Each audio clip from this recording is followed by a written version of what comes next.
Assalamualaikum warahmatullahi wabarakatuh. Ketemu lagi di channel Rian Ferdian di tahun 2022.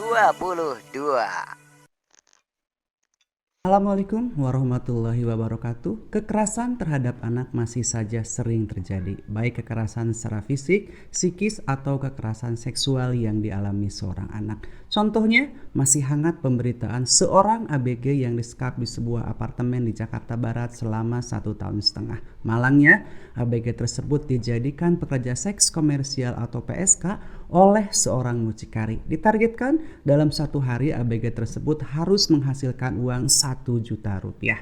Yang lainnya di Medan, seorang anak perempuan berusia 12 tahun menjadi korban pemerkosaan sejak ia berusia 7 tahun. Kini korban dirawat secara intensif di Rumah Sakit Umum Pusat Haji Adam Malik Medan karena terinfeksi HIV.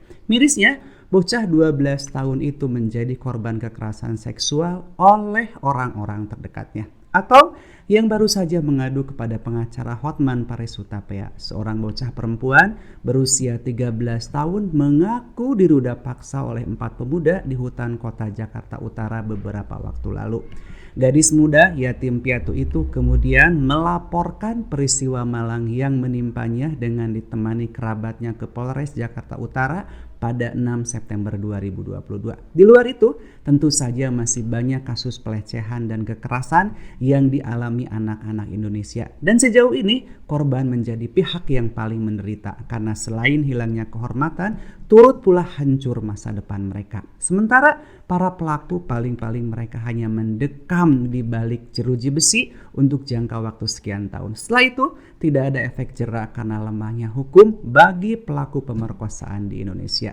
Dalam situasi seperti ini rasanya wajar kalau saya bertanya-tanya dan mencari keberadaan tokoh-tokoh yang menamakan dirinya sebagai pelindung bagi anak-anak. Sebut saja Kak Seto dengan Lembaga Perlindungan Anak Indonesia atau LPAI. Aris Merdeka Sirait dengan Komisi Perlindungan Anak Indonesia atau KPAI. Sepertinya tidak ada suara nyaring mereka untuk membantu dan melindungi korban kekerasan dan pelecehan terhadap anak-anak. Padahal beberapa hari lalu Kak Seto begitu sibuknya membela anak-anak tersangka pembunuhan berencana Ferdy Sambo. Tidak segan, Kak Seto bolak-balik mengunjungi kantor polisi untuk menemui Kabareskrim atau meminta langsung bertemu dengan Ferdy Sambo. Kak Seto begitu peduli dengan anak-anak Ferdy Sambo yang katanya disebutnya sebagai korban dan harus mendapatkan perlindungan dari perilaku bullying. Sekarang, saat segelintir anak-anak Indonesia memerlukan bantuan, mengapa Kak Seto terkesan tidak ada suara, tidak ada aksi? Begitupun Aris Merdeka Sirait. Kemana gerangan yang katanya peduli dengan nasib anak-anak Indonesia? Padahal selain kasus kekerasan seksual seperti di atas, masih banyak sekali anak-anak Indonesia yang harus menderita menjalani kehidupannya. Coba saja tengok, masih banyak anak-anak Indonesia yang harus menghabiskan waktunya di jalanan sebagai pengemis, gelandangan, ataupun juga pengamen. Karena keadaan itu adalah salah satu alasannya, atau karena kasus eksploitasi anak. Tidak sedikit juga anak-anak yang harus putus sekolah karena ketidakadaan biaya. Masih lekat contohnya di momen Agustusan kemarin ketika seorang anak berniat menjual hadiah TV yang didapatnya untuk sekedar membantu membayar biaya sekolah. Sekali lagi, kemana Kak Seto? Kemana Aris Merdeka Sirait yang katanya selalu berjuang membela hak dan kepentingan anak-anak?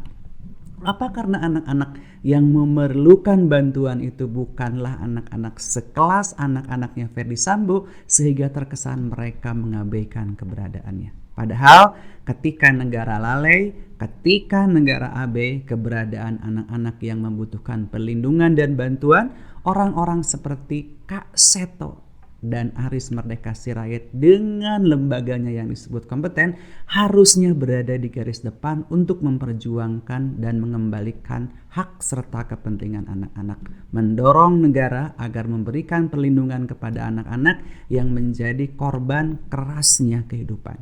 Jangan hanya anak-anak seperti anak-anak Ferdy Sambo dan anak-anak lainnya yang secara materi berkecukupan yang menjadi target perhatian Kak Seto dan kawan-kawan. Sekali lagi, tengok, Masih banyak anak Indonesia yang membutuhkan perlindungan dan pembelaan kita semua. Saya Dimas Fat, terima kasih.